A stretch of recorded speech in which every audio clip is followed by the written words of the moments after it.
This is Women Road Warriors with Shelley Johnson and Kathy Tuccaro. If you drive long haul, short haul, or heavy haul, they're here to empower and inspire women in the trades on tncradio.live. So gear down, sit back, and enjoy. You're listening to Women Road Warriors. We're a show designed to empower and inspire women in trucking, in the trades, and everywhere. We cover all kinds of topics and take on the tough subjects too. I'm Shelley, and I'm Kathy. Today, we have a powerhouse of empowerment. Marilyn Shannon is the founder of Women's Power Networking. She's an experienced facilitator, author, court mediator, life coach, journalist, and TV and radio host. She covers relationship communication and the power of deep listening. Marilyn is a tireless advocate who works to inspire and educate women. She helps the overlooked, underserved, or ignored groups in our society so they can be heard, supported, and better understood. Welcome, Marilyn. Thank you so much for being on the show with us. Well, thank you so much. This is exciting. I've never spoken to women like this before, and I've spoken to a lot of women. And we're glad you are. You've got quite the background. There's so much to cover. I love the fact that you advocate to give people a voice. I imagine that's tough to be heard today. Well, it is. I mean, there's a lot of noise. So, have you ever been to a restaurant where you're sitting across from someone and the restaurant's very, very loud? And sometimes people do what? Sometimes they get louder, right? They scream. That's not what you do. Guess what you do? You get under the noise. You whisper. Oh, really? And that's how you get heard. Interesting. Tell us more. Well, your volume is on a different, let's say, wavelength than the rest of the group, right? In the restaurant, mm-hmm. You don't want to be on the same level. You want to be on a different level. So you whisper. So there are ways of getting heard, and we have to do our best to help people come out of from behind, because there's no balance if everybody's not being heard. And we have, it's really important to understand our judgments and to agree to disagree so that we get to understand each other, because listening is so important. I mean, it is I say it's the kingpin, queen, king of all senses. And it's the way that we bridge humanity. And it's very important. So separating from what the talk is to a different talk is very important. It doesn't seem like a whole lot of people listen today. They do a whole lot of yelling. Well, people think they're listening when they're not. Because what happens is people stop. They think they heard it and they're done. But that's not the case. The case is, if you've heard something, that is the doorway to hear more, to listen more, to get into something even more profound and into more levels of listening. So we're never done. And it's, you enter listening with a sense of humor because of what you might hear, or how you hear things. Or I remember when I first started a listening practice, and this was over 20 years ago, and it came through tears. I mean, a lot of times that's how freedom comes. Freedom comes from something that may not be free, right? You break free from something to be free. Right. And I remember practicing listening and realizing all the things that I was leaving out. I was starting to listen to myself, and I could hear my mind or my brain going through the process of something, but my mouth didn't share all that with somebody else. My mouth went from, let's say, A to D, where my brain covered the rest. And I'm like, well, this is a setup. I'm not including the other person in my process. And I had to laugh, because I'm like, wow, that's just so cool to realize something like that.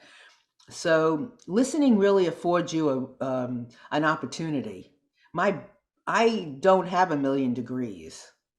I have a little, but I don't have a lot. But what I do have is listening. And that is the smartest thing you can do. And you have a degree in life experience. I sure do, honey. Yeah. I sure do. I say to clients all the time when I'm coaching, I sit in my chair ethically, not because I haven't had a life, but because I've had a life. And, many times somebody will bring a story, a situation, a conflict, an issue to me. And maybe I haven't been through that exact thing, but I've been through enough to be able to empathize and understand and not pass judgment. And I've been through enough. Let me put it to you this way. I've been through enough stop signs. I've gone through enough stop signs where I don't beat my horn. You know what I mean? Yeah, I like that analogy. I do. I You know, do. I mean, yeah, when people beep the horn, I mean, are they kidding? Because if they haven't been through a stop sign, then I can't even imagine they're actually behind a wheel. If they say they have never done that, then they're probably lying. Exactly. I like that. Exactly. Exactly. So, yeah, I mean, life is a lot easier when we listen. It's not that hard. And we can cut through a lot of things when we really turn on them, our ears, and it's not just our ears, it's our senses, it's our touch, our taste. Everything around us is telling us something. Sure. It feels today like nobody really listens to each other, though. There's a Well, disconnect. there is a disconnect, but if you're the one listening, Mm-hmm. then you can help. Right? Because by the questions, by listening to the answer that you're getting, each and every one of us can help all kinds of things if we listen, and little by little, and encouragement and acknowledging somebody else, you help open them up. So if you're engaged and conscious in a conversation, in that relationship, whoever that is with, you make I was going to say the biggest difference, and maybe for somebody you will, but you will make a huge difference in general.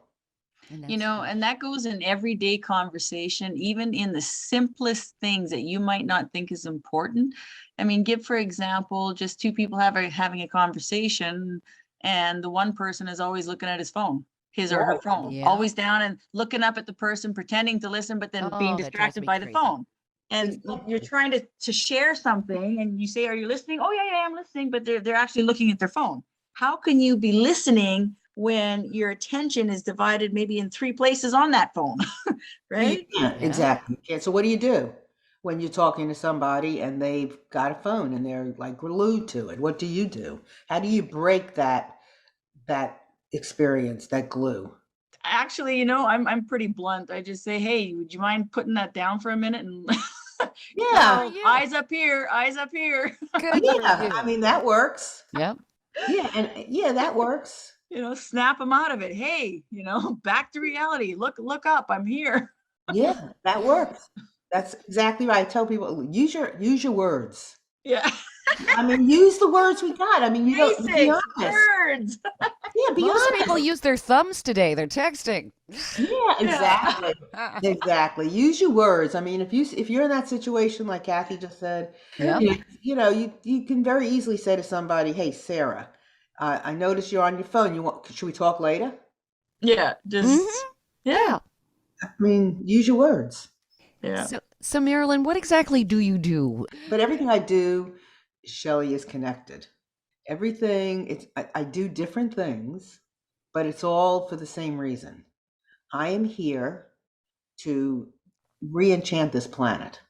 I'm here to help re-enchant this planet. And what that means is the planet is enchanted. But we, by our actions, by our fear, have laid a layer of yuck on top of it. And I am here, and it's just the yuck is not concrete. It's not a hard material that you can't break through. It's just our consciousness. It's our awareness. It's this layer of things that we perceive as something that can be real. So I am here to help people realize that and show them in different ways how to break through that. So I'm writing a series of books, And we all know for a long time that stories really matter. I mean, when you hear somebody talk about their life in a story, Mm-hmm. and what they've been through, when you really hear their heart, whether you like them or you don't, you do find a way of connecting with them and understanding. So I I decided to write a series of books, and my series is called In Just One Afternoon, Listening into the Hearts of. So it doesn't take much to listen into the heart of somebody. It doesn't take much to make nice. It just takes an afternoon. How much time does it take? It doesn't take much to say to somebody, I'm sorry, or thank you, or even a year or two, 10 years down the road. It doesn't matter. You can turn to somebody and say, 10 years ago, we had this thing, but I've been thinking about it for 10 years and I want to apologize. I mean, and it makes all the difference. So it doesn't take much. Yeah. So I started with, in just one afternoon, listening to the hearts of men, and I interviewed a whole bunch of men about everything, showing men, all sides of men. And I wanted to do that primarily because I was coaching a lot of men and I was watching them struggle with expressing the simplest of emotion, and they had it. They had it. They could cry, they could laugh, but a lot of you know this as well as I do. A lot of men didn't have role models to Right. like lean on. So I wanted men to see that you could cry, you could share, you could have these experiences. So I did it with men, and a lot of women started reading it because they wanted to understand men, which Yeah. is great because I started Yeah. understanding, And and men then say we're hard to understand, right? yeah,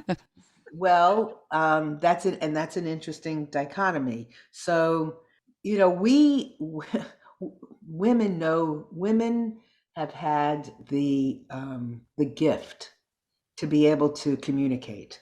Mm-hmm. It's been accepted. So, we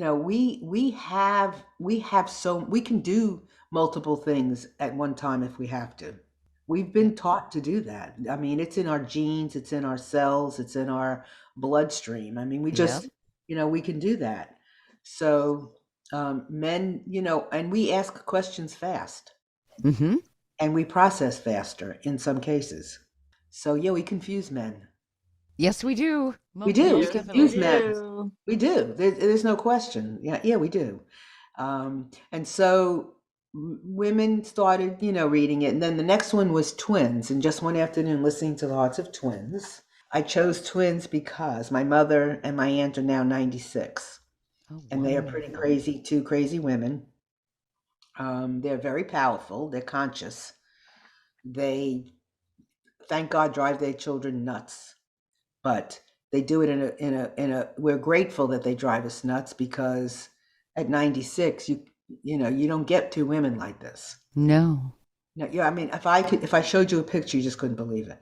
My aunt still drives. My mother doesn't because she has some health issues, but they're just, I mean, last night, my daughter and I were hysterical laughing about my mother because it's constantly about, do you like the color of my hair?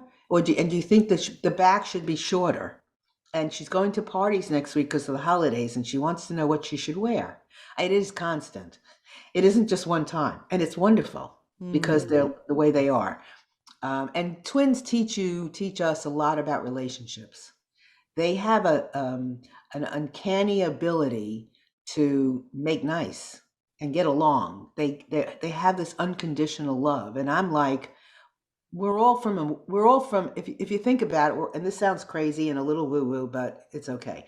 We're all from one womb anyway. Why can't we all get along? Yeah. Why can't we all Good just kind of question. flip it off? Yes. I mean, Yeah. goodness gracious. I mean, we should be able to do that.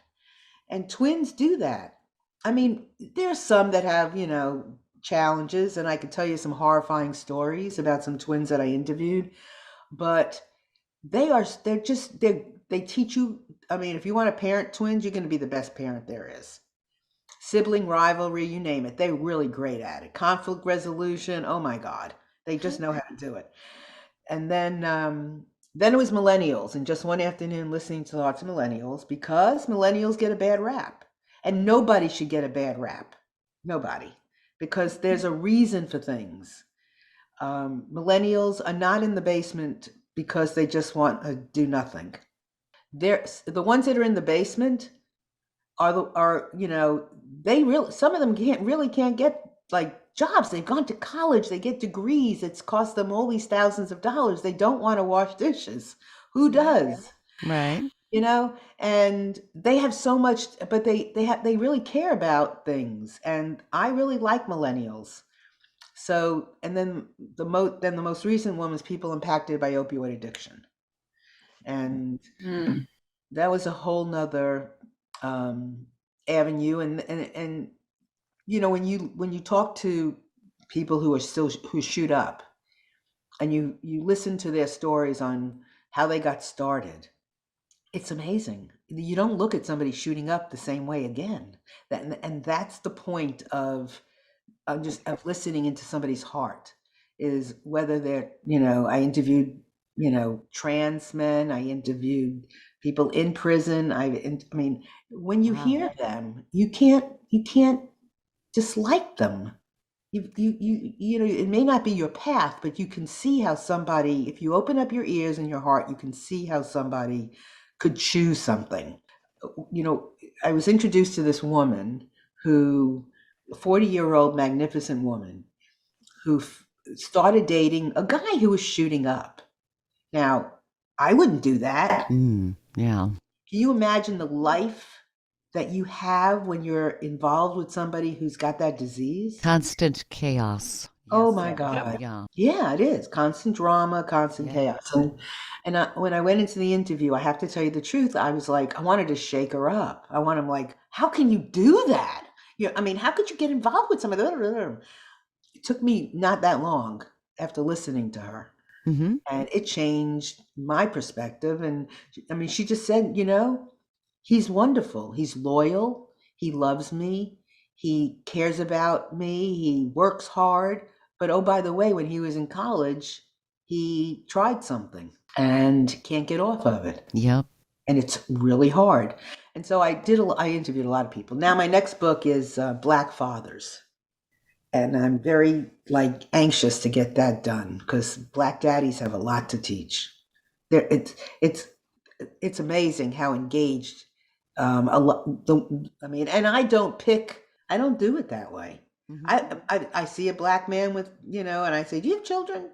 Yeah, I have children. Would you let me interview you? Sure. I don't go and look for the best men or the best women or whoever shows up. And the stories are real and raw. So it's a passion of mine to expose people for their goodness. And the same with the women's group. Everything I do has that element. And I've been doing a talk show for 10 years, and it's called Breaking Free. And I've interviewed all kinds of people, from people I didn't like their story to people who I love their story. But it's important to share all of them. Stay tuned for more of Women Road Warriors coming up. Industry movement Trucking Moves America Forward is telling the story of the industry. Our safety champions, the women of trucking, independent contractors, the next generation of truckers, and more. Help us promote the best of our industry. Share your story and what you love about trucking. Share images of a moment you're proud of. And join us on social media. Learn more at truckingmovesamerica.com.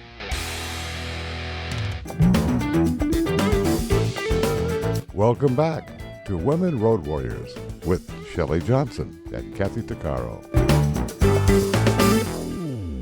What have you learned talking to all these different people? Because I'm sure you had an objective when you first started doing that. Has it taken you in another direction, and have you learned a lot about humanity? That's a really good question. It is. That's a really good question. Wow. Oh, you're a good Shelley. Woo, that's a good question. Told you she was awesome. Thank you, Yeah, Kathy. that was very good. And I like good questions, because I think people don't ask enough questions when they don't listen to the answers. People are afraid of asking the hard questions. Um, you know what? I think that's a really, again, that's a really good question. I think what it's done, it's made me want to do this even more. It's also, it's allowed me to realize that I think my path has been clear. You know who I want to be? Who? I want to be Anthony Robbins, but I want to do it my way. Do you know who Anthony Robbins is? Tony Robbins. Yeah, I Okay. who want that. doesn't? Yep. Well, some people you can't assume. Um, I want that stage, not for my ego. I want that stage because I want to help people express themselves. Because because they're holding, people are holding on to a lot. And it's what you're doing is fabulous because it's so important to show all people. Like who would have ever thought that there would be this woman who would be driving this rig? Just like I interviewed a woman who worked in a mine for years and years and years in a mine. Like who does that? I do. Yep. Okay. Yep, you do. I Yep. do. Yeah. Well, An open pit mine. you might like a coal mine. No oil. Oh my God. Oil. Well, Yep. you might even have known. I don't remember what this woman's name was. Probably not. I'm in northern Canada in Timbuktu, so So, I mean, it's just, yeah, I mean, I like people more than I continue to like people. I continue to know the power of our story.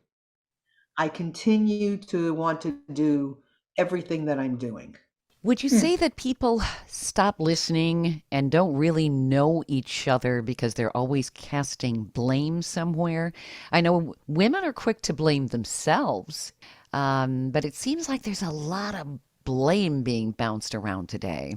And like you say, there's a layer of yuck. I think social media is part of that yuck. Yeah. Well, who created social media? People. Yeah, So true. whatever has come from us is part of that layer, and we've created a lot of those kinds of things. Yeah, I think that people are scared. You know, there's two main emotions. Everything comes from them. And I call them the love tree and the fear tree. And so the fear is keeping us away from each other. Blame is one of those things that it keeps us disconnected as opposed to connecting. It keeps us separate as opposed to connected.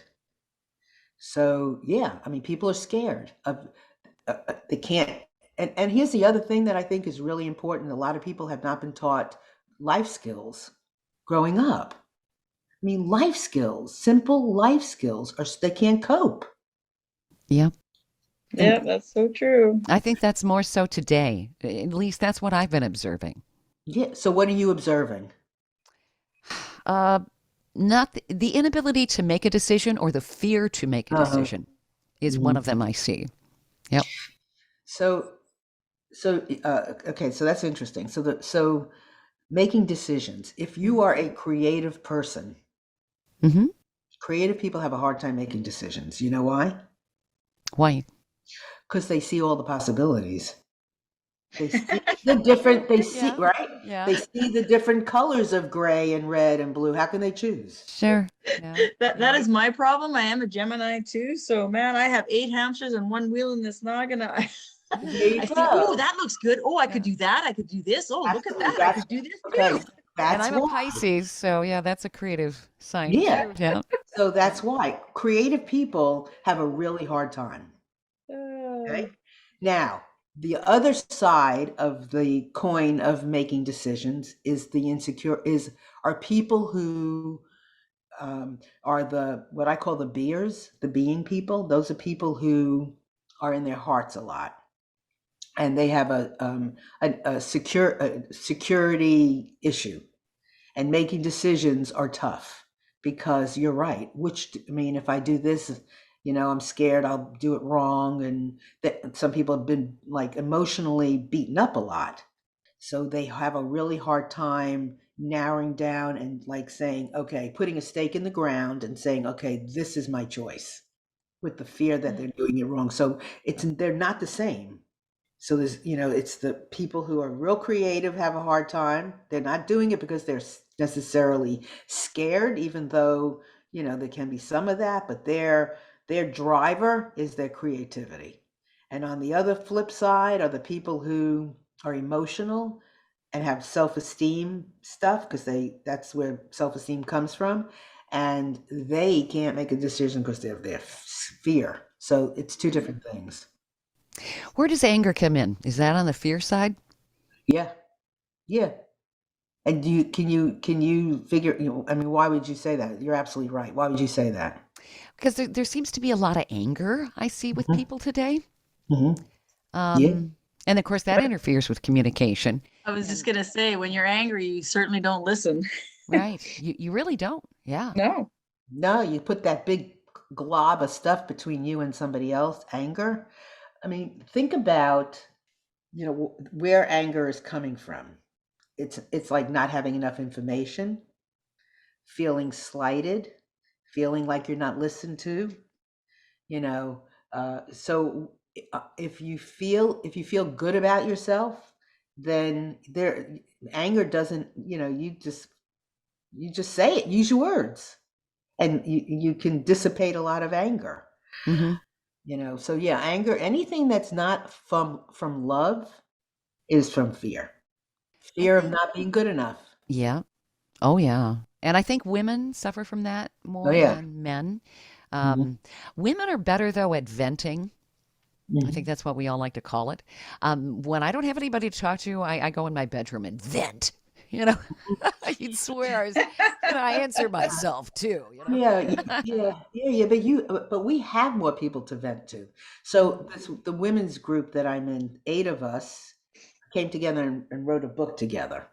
And it was an interesting process because, I mean, writing a book is one thing. Writing a book with 7 other women is another story. But it was about breaking rules, and the rules that we had to each individually break to get to where we are.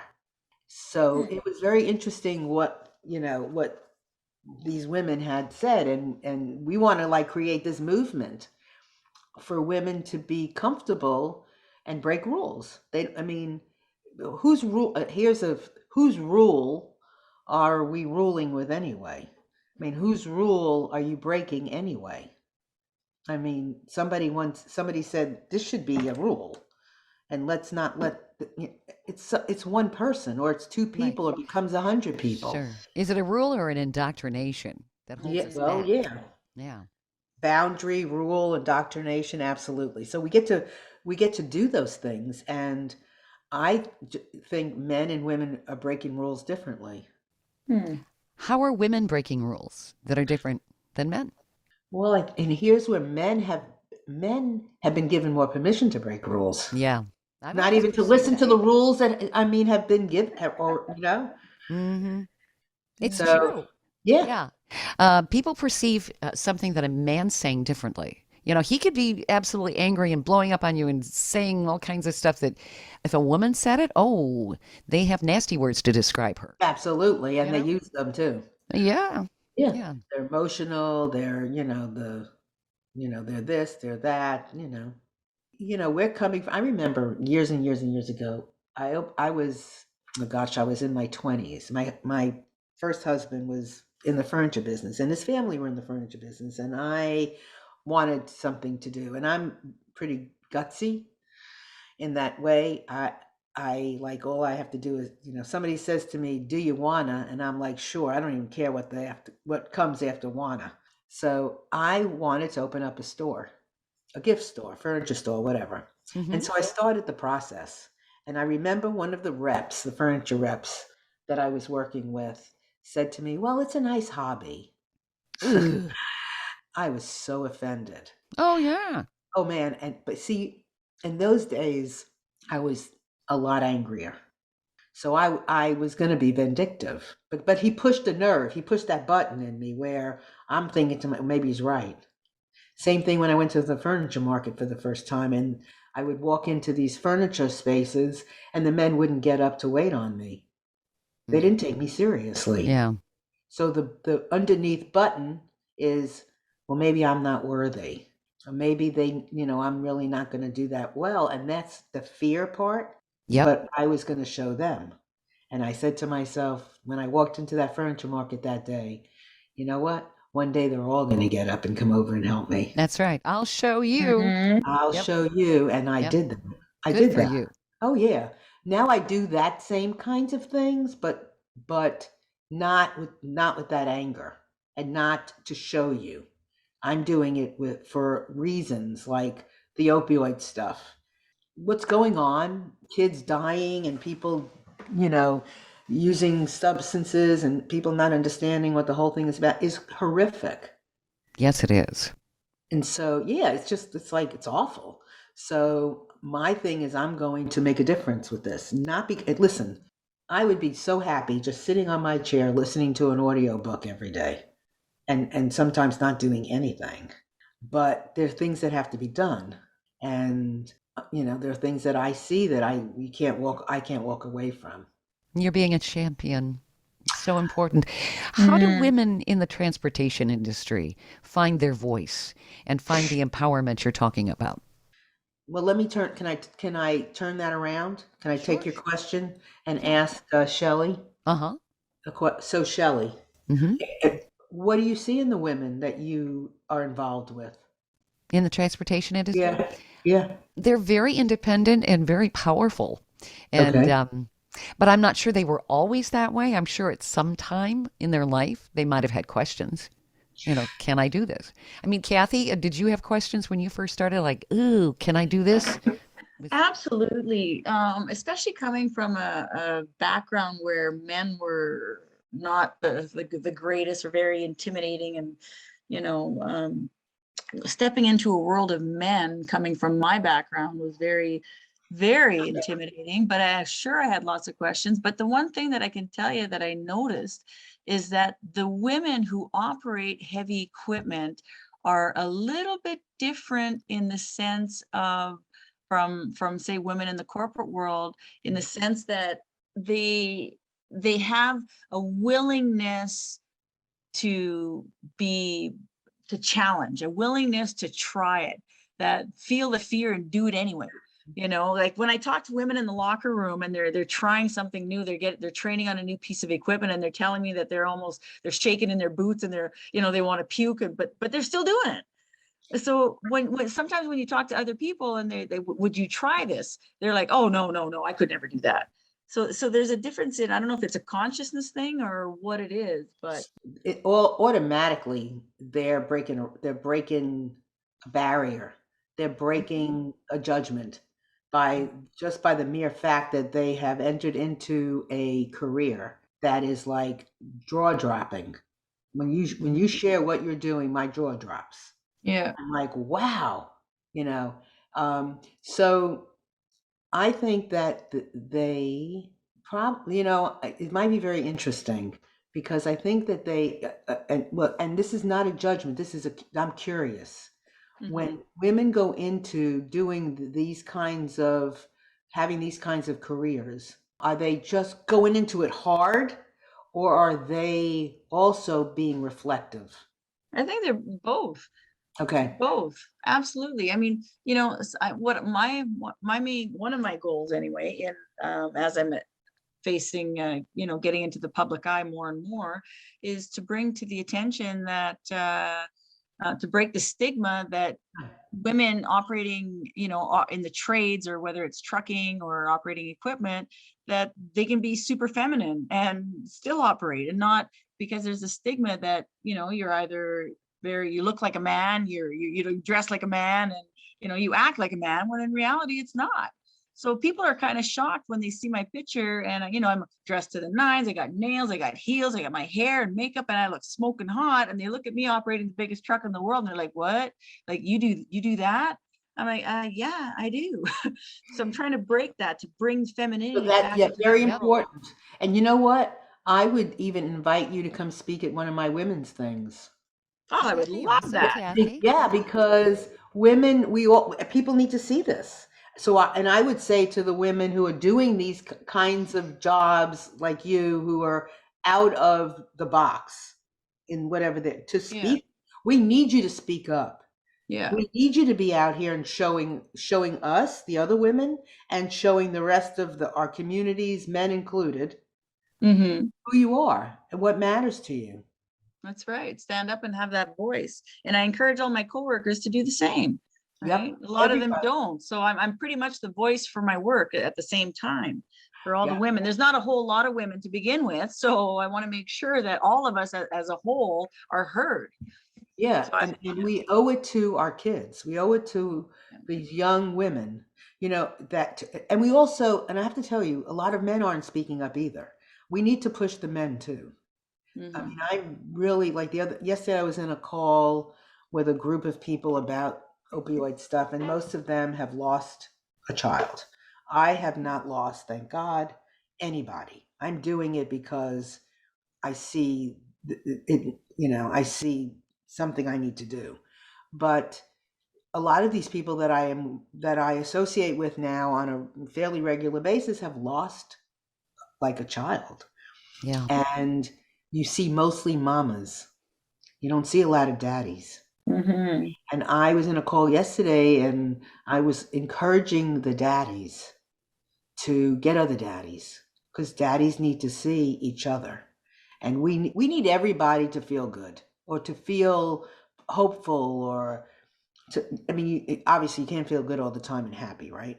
But we need everybody to come out here and feel and express themselves. Yeah, I think people are afraid to do that. I think you're absolutely correct. And maybe social media has created some of that too. Even though it's connected so many people, we're disconnected. Yeah, I mean, it's true, but a step at a time, Yep. a leap at a time, a mile at a time, your show at a time. That's what we're doing it. This is what we have to do. Stay tuned for more of Women Road Warriors coming up.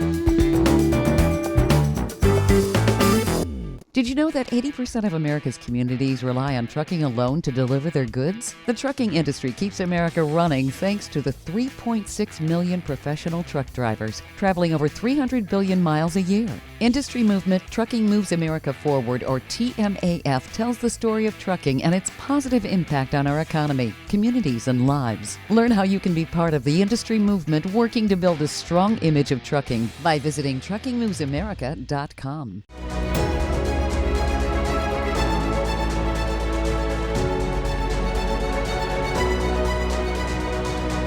Kathy Tuccaro is nothing short of amazing. She not only drives the world's biggest truck as a heavy equipment operator in northern Alberta, Canada. She's an international motivational speaker and the author of Dream Big, an autobiography about overcoming a lifetime of trauma and abuse that led to dreams of success. Kathy inspires people the world over to change their lives and improve their self-worth. Her book will change your life. She's passionate about personal growth and believes anyone can change their circumstances and overcome their obstacles if they believe in themselves. Her life will amaze you and seriously inspire you. Be sure to order a copy of her book, Dream Big, on Amazon.com.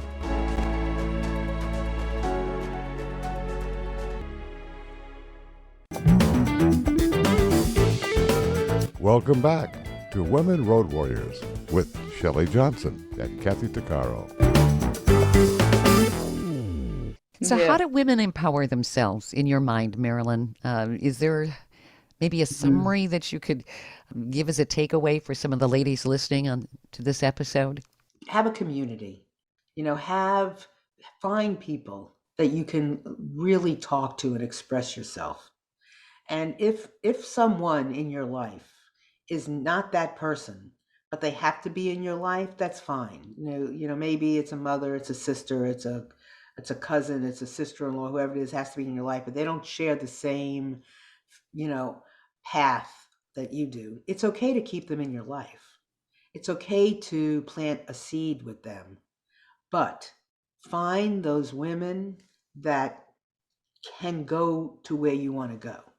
Because you're absolutely right in wanting to go somewhere. You're absolutely correct in wanting to express yourself, feel, grow, take on the world. You're absolutely correct. There's no reason you shouldn't. You need that encouragement. And if it's a friend, find them. If it's a counselor, find them. If it's a coach, find them. Find those people that are your cheerleaders, that feel the same way you do about our personal rights and our freedoms. It's very important. What do you say to the naysayers? Not much you can say. Yeah. Show me. Good You know, answer. honestly, there's not much you can say. It's I like, love that. yeah, I mean, what are you going to say? Yeah. Kind of like, what did Gandhi say? Be the change that you wish to see. Yeah, that's all. Start doing it. Very good. Yes. I mean, here's the thing too. Like sometimes when you want to take an action, you want to do something, you want to speak about something, you want to do something. Sometimes we educate, sometimes we have an opportunity, we just can do it. Education is great. But if you're going to be rowing backwards constantly for years and years, it's time to move on. Right. You may be making a difference in that boat, but you may just need to like scratch, check it off your list and come visit it again sometime. You don't have to get rid of things. You just got to take them off of this list, put them on what I call the parking lot, and go back and revisit it sometime. Because haven't you ever like thought of something, wanted to do something, and it wasn't the right time? Yep. Right? But then the time comes. So it doesn't mean you got to like get rid of it, erase it out of your life completely. It just means it's not right now. Move on and find the other doorway in, or find the other opportunity. And then don't beat up on yourself because that is like, forget that. There is no reason anybody should beat themselves up. If you do the best that you can, and you start to come from your heart as much as you can, you speak from your heart as much as you can, and you acknowledge you're doing it as much as you can. You're doing it with whatever knowledge you have, wherever you've come from, you're doing it to the best of your ability. There's no reason. And that and each thing we do, we learn from. We learn from everything. That's right. Yeah, So, I totally agree. Yeah. I think it's when you stop learning that you stagnate, much like algae. Yeah. Well, we're always learning. We just may not want to always agree with it, I guess. Or maybe we do just, get stuck. But even stuckness is a learning. It is. Yeah.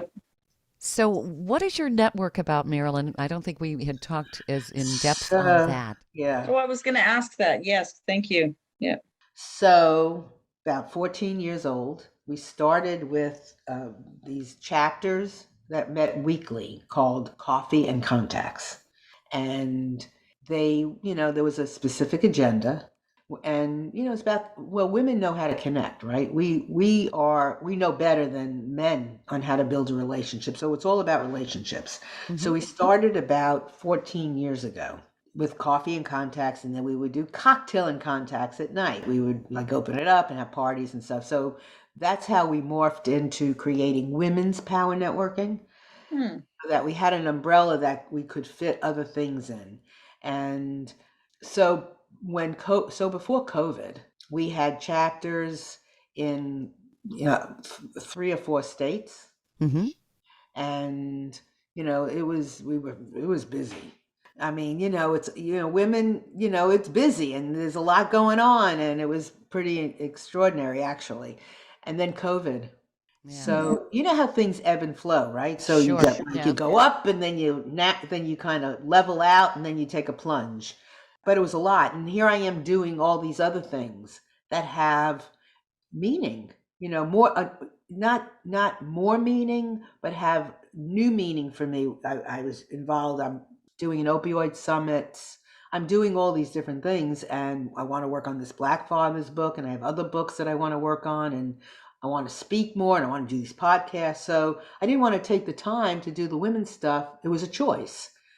At some point, you have to filter out the things that are just not working. Right. So that you can't, right? So you can spend time doing the things that do work. So I called a meeting and the organizers came and I said, look, I need help. I can't do this like this on my own. Well, I have somebody who helps, I have an administrative manager who works, does all the other stuff, but I have to pay her.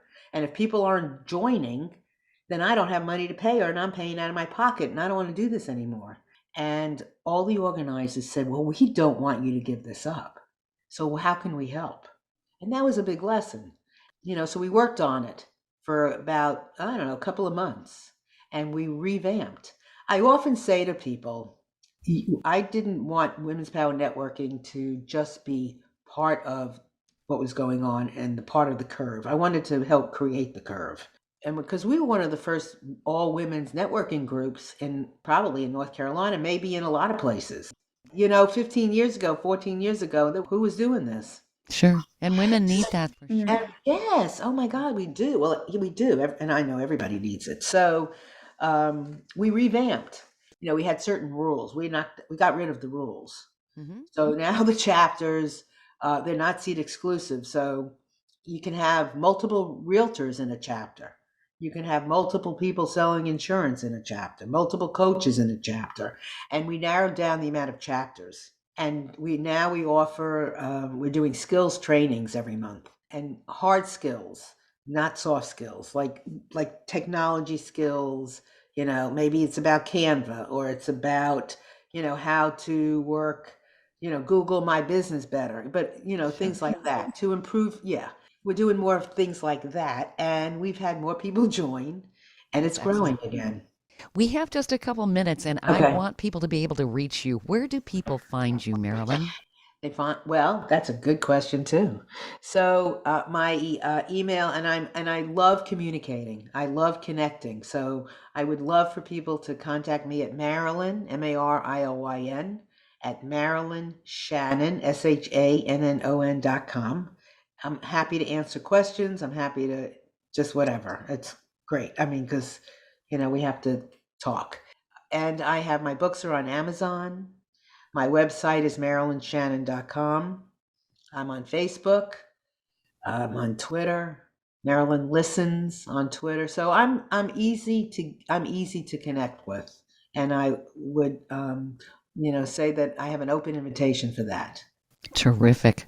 I Wonderful. love your insight. Yes, it's been absolutely a delight talking with you. Likewise. Thank you. It's been exciting. I love how you sound and I love what you're doing. Awesome. Thank you. We love what you're doing too, Marilyn. This is great. I love what you're doing. Thank you so much for the opportunity.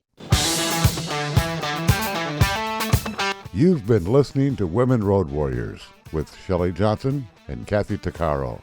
If you want to be a guest on the show or have a topic or feedback, email us at info@tncradio.live.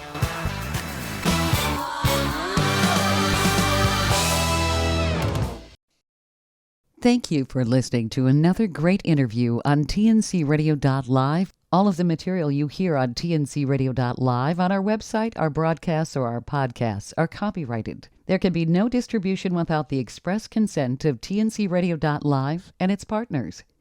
For inquiries, write us at info@tncradio.live.